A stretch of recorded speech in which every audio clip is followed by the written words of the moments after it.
This general has quite the rap sheet. He's connected to that Novichok poisoning in Salisbury. He was apparently sent to negotiate with the Wagner group, so pretty senior and pretty vital as well.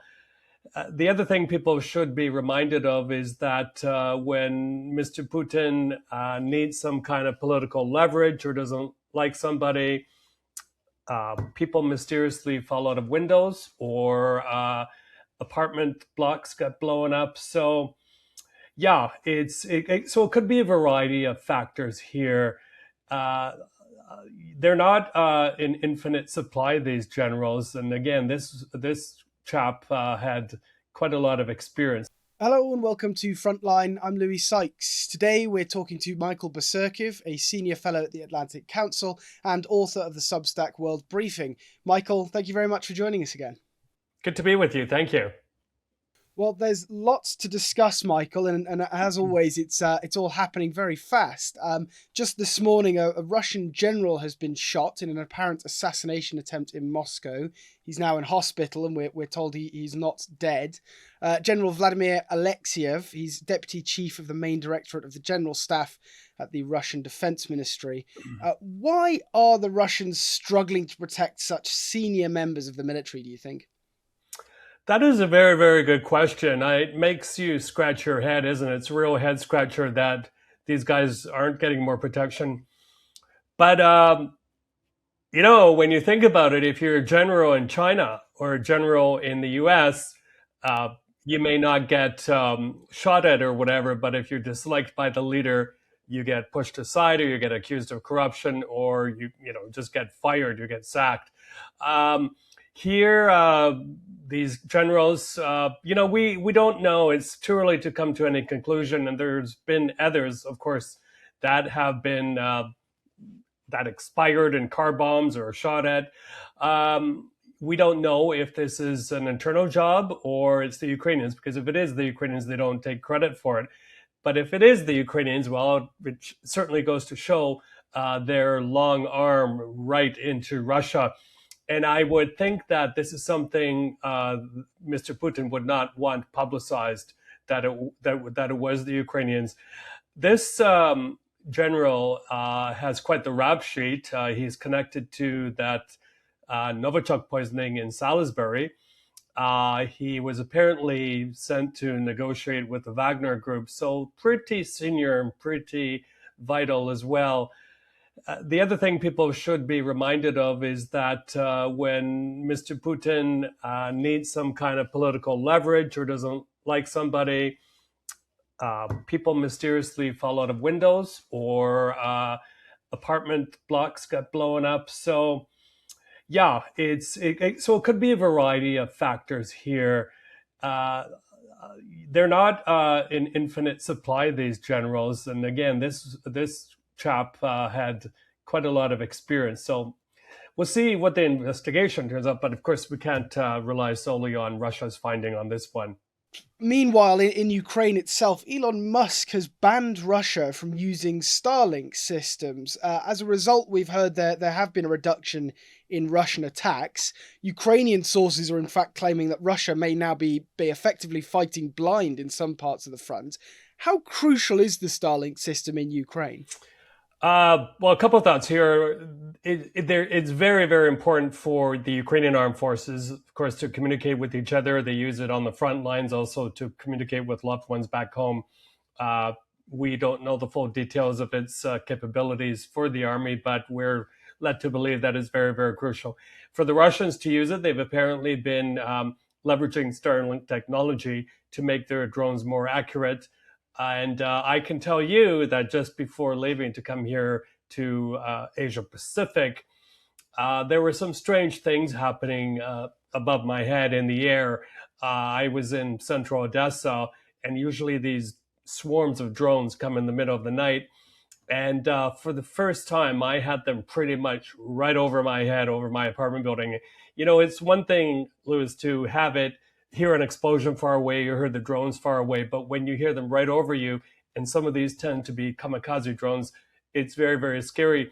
The other thing, there were one or two drones that actually seem to have evaded Ukrainian defense systems. They did not trigger the air raid sirens, and that's a very, very eerie feeling as well.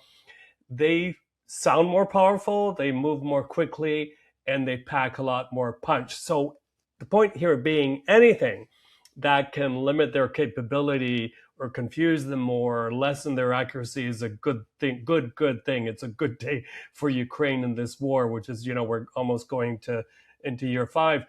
And I got to say as well, Elon Musk, who's not doesn't set the mercury very high in terms of his ethical temperature.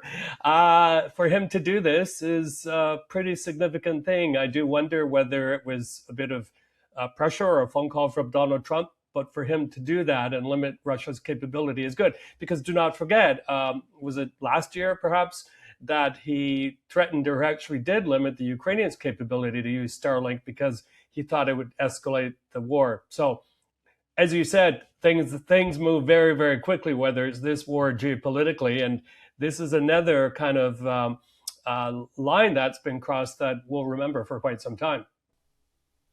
And why do you think it's taken this long for Russia to be banned from Starlink? As you say, Elon Musk has had a bit of a checkered history with the Ukrainian government, hasn't he? Yes, he has. I don't know why it's taken so long, but I answer it this way if I can, is that I think a technological workaround will be found quite quickly, because when you're Vladimir Putin and you have friends like the clerics in Iran, you have Xi Jinping in China, North Korean leader. Let's not forget, China has been accused of sharing dual-use technology to Russia. So I think they'll find a wraparound pretty quickly, unfortunately. But for the time being, I think it provides badly needed relief, not only for the Ukrainian military, that of course has also been targeted by drones, but for civilians themselves who are still enduring this very, very severe cold snap, and Russian missiles and drones targeting critical infrastructure. It probably could not have come at a better time. And Russia is also facing a ban of sorts from Indian oil refineries. Donald Trump is claiming India is going to halt their imports in exchange for alleviating US tariffs. Is that likely to actually go ahead? Because we haven't heard it from the Indians yet. And if it did go ahead, what do you think the impact would be on the Russian energy economy? Yeah, I've been following this story pretty I've been following the story pretty closely, and I think it was as recently as 24 hours ago. I did check the Indian news sources, and you're right that it doesn't look like the Indians have agreed to this. As a matter of fact, Indian sources quoted by some, fairly reputable Indian media outlets said that Russia has actually increased its discount of Russian crude to the refineries. I think it was up to about $10 a barrel. Goes to show you how dependent they are on Indian purchases of Russian oil, because it does actually fund their war machine. To give you an example of the numbers we're talking about, Lewis, since the start of Russia's full-scale invasion in February of 2022, Russia has earned a lot of change from sale of Russian fossil fuels, 450 billion US dollars. And about 150 billion a year comes from the energy transported by the so-called Russian shadow fleet. $450 billion, that's more than double of what Europe has given to Ukraine in terms of military aid, budgetary aid, and humanitarian support since the start of the war. And of the 450 billion Russia has earned in fossil fuel sales, 190 billion of that came from the EU. I raise this because I think European leaders are either unwilling or unable to reduce their dependency. It has come down. We have to give them credit for that. I think part of the problem here is that the political landscape in Europe is changing. Leaders are afraid to be tougher on Russia because it may open up some economic pain may trigger some economic pain for their constituents. And we also look, for example, we look at Belgium or Austria. Some of their companies are still active in Russia. Their banks are active, and they're afraid if they put the chokehold on the Russian economy too much, these companies may be nationalized by Mr. Putin. Uh, I probably don't even have to tell you this because you're so used to hearing it, but they can either pay a smaller price now and do what it takes to put the noose around the neck of the Russian economy or Mr. Putin, or they can pay a much higher price later on. It's up to them. And where does this leave India in the Ukraine-Russia conflict then? Because they have sort of walked the line of trying not to align themselves too closely with Russia, the way that China has. At the same time, you could almost call them a sort of economic ally of the Russian Federation. What do you think this leaves for Modi? Where do you think he's trying to position himself? Yeah, this is pretty fresh on my mind because I wrote about it for World Briefing the day before yesterday, I believe it was. And, India does like to project itself as a non-aligned country. It does like to seek supportive partners for territorial integrity. Let's not forget it has territorial disputes with Pakistan as well as China. So you would think that Mr. Modi would be defending the Ukrainians more in terms of their war with Ukraine. Ukrainians remember very well that when that horrible, horrible bombing of a children's hospital happened in Kiev, a Russian bombing, Mr. Modi went to Russia and was pictured hugging Mr. Putin. That's a bitter memory that Ukrainians still deservedly have to this day. I last time I was in Delhi, I did talk to some quite well informed Indian sources there, and they did tell me that they are slowly shifting their dependence on energy away from Russia. They're also doing the same with buying arms as well, because there's quite a history in terms of military purchases between India and Russia. But again, they said it does take some time.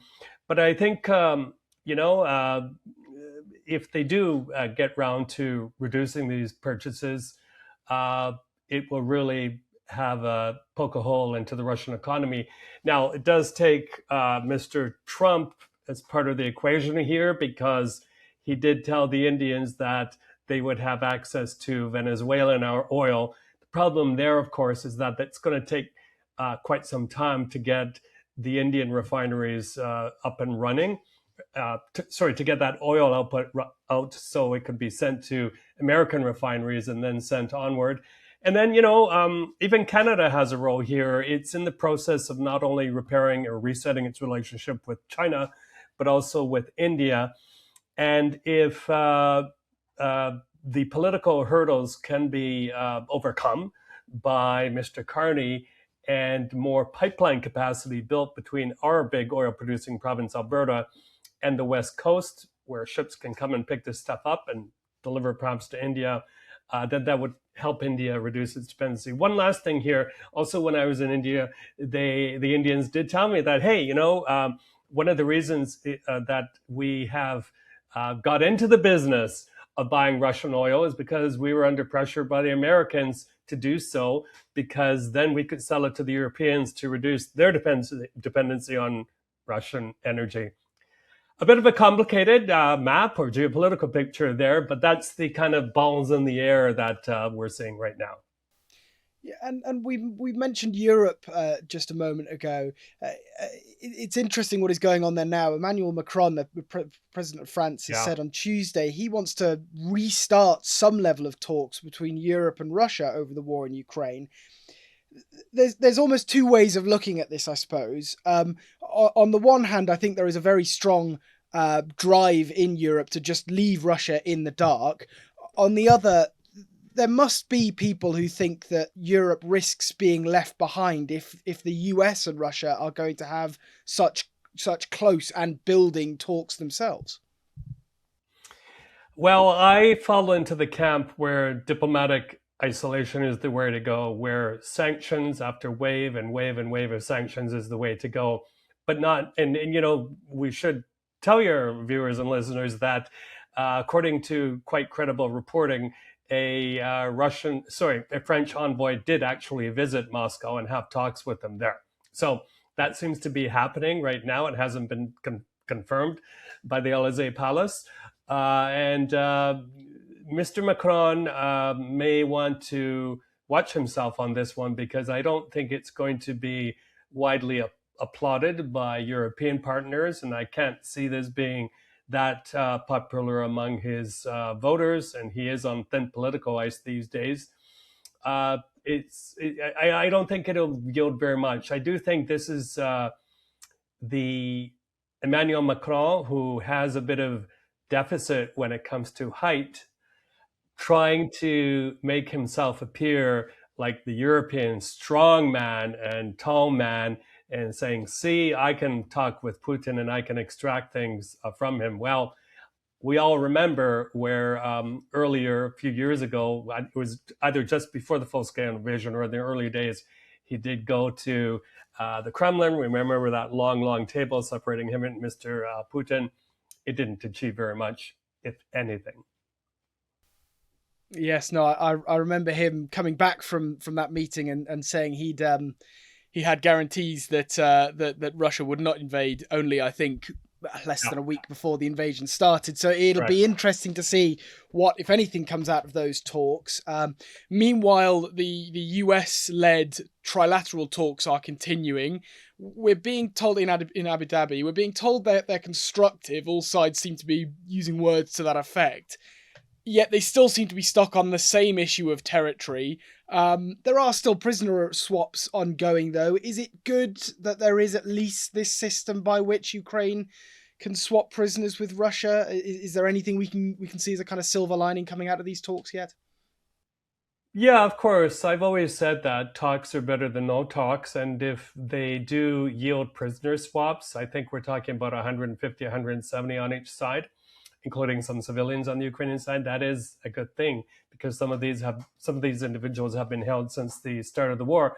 But look, when I used to work for the Organization for Security and Cooperation in Europe, we had talks with many different parties, including with the Russians early on in 2014. And when asked by the media how they went, of course, we would say, productive, and use a narrative like that, even though they didn't go so well. So don't believe everything you hear.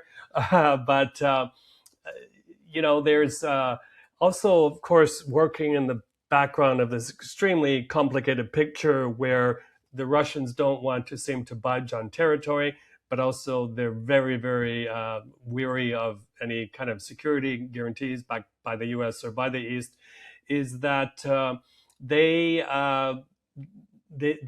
realize, I think, that Mr. Trump is very eager to bolster his incredible peacemaking record and list another war ended on top of the 8 or 9 that he's claiming, including Thai-Cambodia conflict, which is by no means over, sir.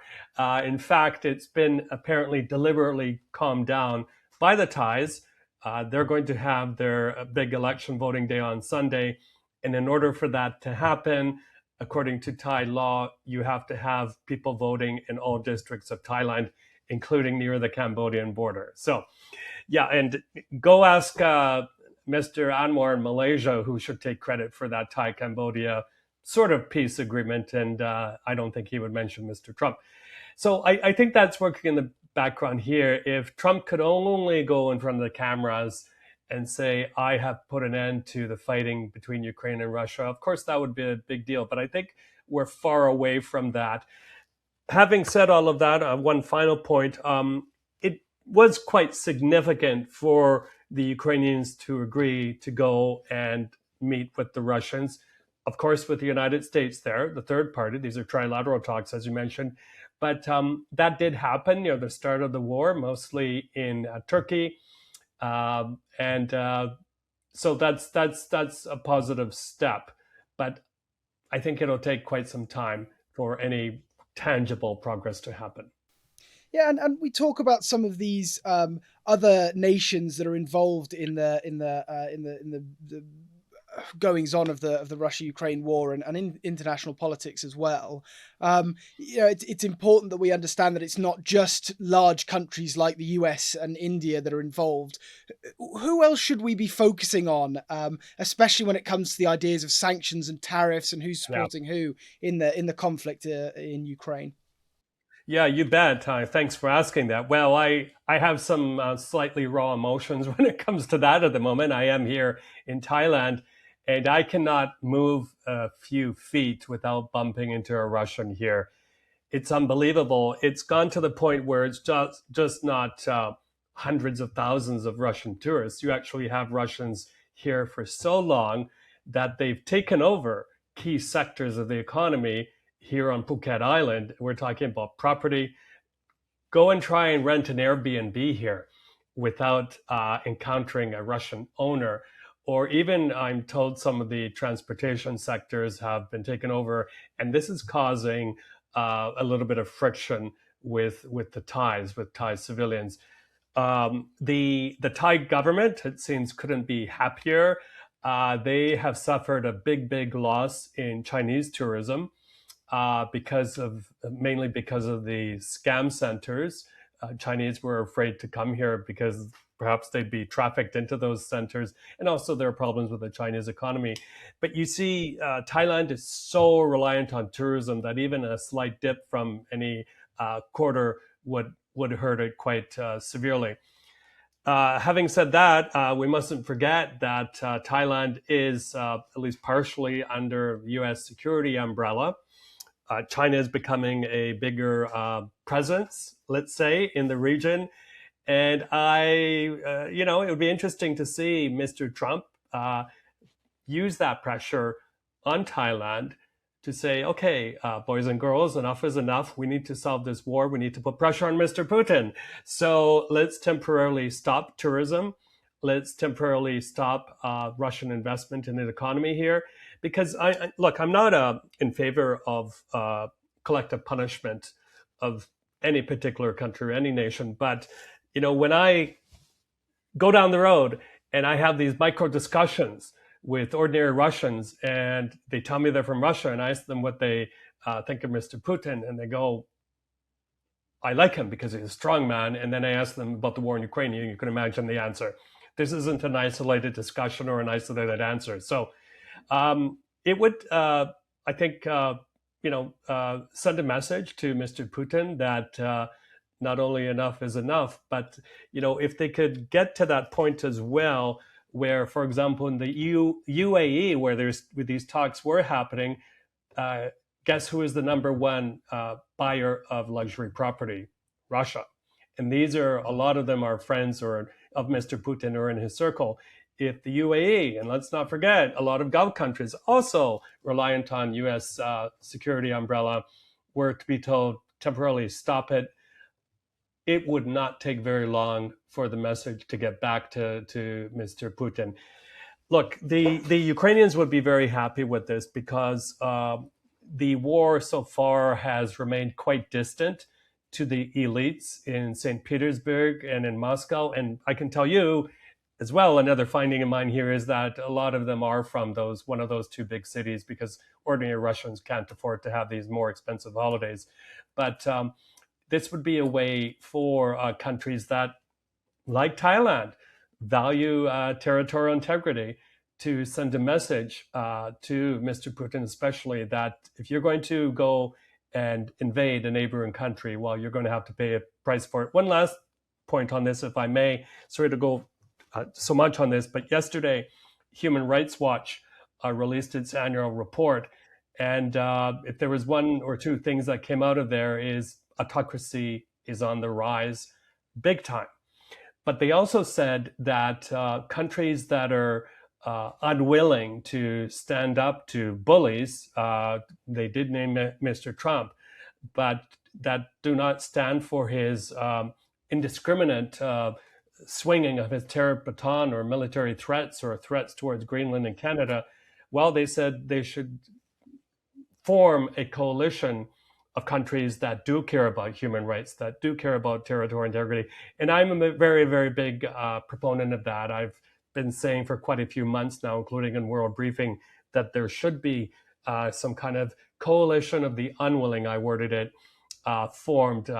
You'd have, I think, quite a few major countries signing up, Lewis. I think you'd get South Africa in there, Brazil, Canada, amongst others. Absolutely, yeah, and our audience can hear more from Michael on his Substack World Briefing. There will be a link to that in the description below. It's a very interesting article, your most recent one, and this idea of unwilling coalitions of these democratic nations. But do you really think they can have the power and the wherewithal, for that matter, the sort of political capital inside their own nations to stand up to countries like China and Russia? Yeah, in some ways. I mean, Human Rights Watch gave the example that this bloc, they're all member states of the United Nations, that they could vote similarly. It's not just the General Assembly, but there are a lot of committees. Don't forget, there are also agencies like ICAO and others, Interpol, that Russia likes to manipulate. So they could take a stand there as well. And, in the longer term, if this takes off, and I'd like to see it happen, we know from observing Mr. Trump over, his first term, now second term, that he does admire strength. He does admire strong men. So if they were to stand up to him, he does have a bit of a record of backing off when the heat gets a little bit too much. So I think this could have some traction. And then, of course, in the bigger picture, when you have these countries send a signal that they won't stand up to aggression as well, that there are core values, they're standing up for the rules-based international order, which does seem to be in a bit of a free fall. This would be a very, very important statement indeed, with impact, I think. Mm. And just finally, Michael, when you're not on your research and reporting trips, you are still largely based in Ukraine. The major cities there, especially Kyiv, continue to be pummeled by Russian missiles and drones. The situation with the energy infrastructure is dire, to be frank. You've, as we've said, continued to live in Ukraine throughout this war. Have you seen it this bad yet, do you think? Yeah, no, I have not by any means. And there are a couple of factors here. One is the unusual weather. For these types of temperatures, we're getting into -20, -21 overnight, with snow, with ice, coupled with the relentless, and I mean relentless, Russian drone and missile attacks just the past 24 hours, a huge one by Russia, including on a major key thermal plant in Ukraine. Then that tends to make things very, very difficult. Bit of kind of context here. In a lot of cities, including where I'm usually based, Odessa, a lot of the buildings, a lot of the neighborhoods are very old, and there's central heating. So when the electricity is knocked out to that degree, the heating stops as well, and in many buildings, the water as well. Big problem right now when temperatures dip too low in some of these buildings. Well, what do you get? Burst pipes. And that's very, very difficult. I saw a video of Ukrainian crews fixing a major water main. I believe it was in Odessa the other day. So, no, it's never been this bad. And, one final point here, Ukrainian diaspora and Ukrainian kind of PR narrative loves to talk about the resilience of the Ukrainian people. Yes, they are resilient, and especially in Odessa. It's kind of the capital of entrepreneurialism. I haven't seen stronger people anywhere. But, we have a lot of bamboo here outside my window. When you bend it enough, it will break. It's very, very strong. Same thing with anybody that has to face these conditions. So I think we put the narrative of this resilience aside for a while, because at the Foreign Correspondents Club of Hong Kong the other day, where I spoke on a panel on the year ahead, I said twice, this is a humanitarian catastrophe and it needs to be treated as such, because the especially the vulnerable people, kids, but especially the elderly, cannot protect themselves. And you can put as many so-called tents or resilience invincibility centers as you want in key cities, but that won't be enough to protect people from such horrid conditions. So hopefully the weather will improve soon. Hopefully the Ukrainians, including with this Starlink interruption, will have a bit of a break from the Russian assaults. I don't think it will come quite yet from diplomatic results from the meeting tables, but maybe through these interruptions to Russian capability, including on that shuttle fleet I mentioned, it'll give the Ukrainians the badly, badly needed break that they can and get on with normal lives. Well, Michael Bociurkiw, Senior Fellow at the Atlantic Council and author of the Substack World Briefing, thank you very much for joining me again today on Frontline. My pleasure. Thank you for having me.